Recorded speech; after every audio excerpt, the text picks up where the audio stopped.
Assalamualaikum warahmatullahi wabarakatuh.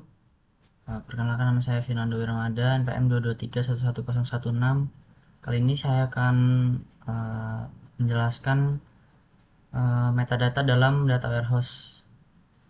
Metadata dalam konteks data warehouse merujuk pada informasi tentang data yang disimpan di dalam data warehouse. Metadata mencakup deskripsi, definisi, dan karakteristik data yang ada dalam data warehouse. Metadata memainkan peran kunci dalam membantu organisasi mengelola, mengatur, dan memahami data yang disimpan dalam lingkungan data warehouse. Beberapa komponen metadata yang umum dalam data warehouse meliputi, yaitu yang pertama ada metadata struktural, yaitu yang di dalamnya ada nama tabel dan kolom. Ini berisi tentang informasi tentang nama tabel dan kolom yang ada dalam data warehouse.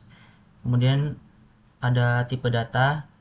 Ini adalah jenis data yang disimpan dalam kolom, misalnya teks, angka, dan tanggal. Kemudian ada indeks, informasi tentang indeks yang telah dibuat untuk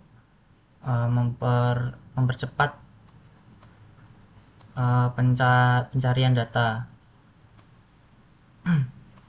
Kemudian ada relasi antar tabel, yaitu hubungan antar tabel dalam skema data warehouse. Kemudian yang kedua ada metadata bisnis, yang di dalamnya ada definisi bisnis, yaitu deskripsi bisnis dari setiap elemen data dan hubungannya dengan kebutuhan bisnis. Kemudian ada kategori data, pengelompokan data berdasarkan kategori atau fungsi bisnis. Kemudian ada aturan bisnis, aturan atau kebijakan yang berlaku terkait dengan penggunaan dan interpretasi data. Kemudian yang ketiga ada metadata operasional, yang di dalamnya ada berisi waktu pembuatan dan modifikasi data, informasi tentang kapan data dibuat atau dimodifikasi. Kemudian yang selanjutnya ada log access. Log access, jejak akses penggunaan terhadap data warehouse untuk tujuan keamanan.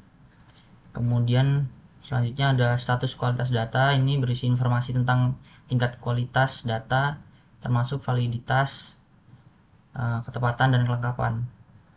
Kemudian yang keempat, metadata eksekusi proses ETL atau extract transform load. Langkah-langkah ETL yaitu detail tentang proses ekstraksi, transformasi, dan pemuatan data ke dalam data warehouse. Kemudian ada jadwal ETL, yaitu informasi tentang kapan proses ETL dijalankan dan frekuensinya, mengetahui frekuensinya. Kemudian yang kelima ada metadata audit. Di dalamnya berisi riwayat perubahan data, kemudian riwayat perubahan data, kemudian termasuk siapa pembuatan perubahan dan kapan dirubah. Kemudian selanjutnya ada catatan kesalahan. Catatan kesalahan ini berisi informasi tentang kesalahan yang terjadi selama proses ETL atau penggunaan data. Kemudian yang keenam ada metadata keamanan, yaitu di dalamnya ada izin akses. Izin akses ini informasi tentang siapa yang memiliki akses data tertentu dan tingkat izinnya. Kemudian yang selanjutnya ada kebijakan keamanan. Ini berisi kebijakan atau aturan keamanan yang berlaku pada data warehouse. Baik, itu saja. Kemudian dengan adanya metadata ini, penggunaan data warehouse dapat lebih mudah memahami dan menjelajahi data.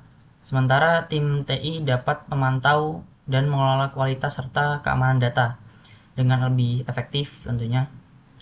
Metadata juga mendukung aktivitas seperti pencarian data, analisis, dan pengambilan keputusan dengan memberikan konteks dan pemahaman tambahan tentang struktur dan makna data. Baik, itu saja yang bisa saya jelaskan. Saya Iri, wassalamualaikum warahmatullahi wabarakatuh.